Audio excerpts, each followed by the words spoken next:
signorina, mi dia un altro prosecco. Io, Gigi. Non è l'agosto del 96, al giorno d'oggi tutti sanno che 0,5 è il limite. E se sei neopatentato, una birra e sei fregato alla patente. Ciao, ciao. Dai, fammi bere l'ultimo.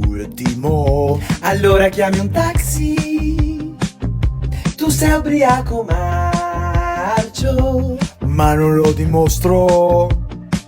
Mi chiedo come fai a non capire che son guai. È vero, qui in tanti hanno il fegato di ferro, ma ripeti: se guidi non bevi, se guidi non bevi, se guidi non bevi, tu non puoi guidare, lo sai.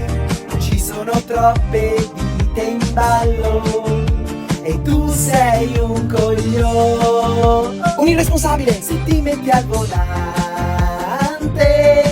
tu sai che cosa rischi, è che non ci pensi. Se guidi e bevi la morte.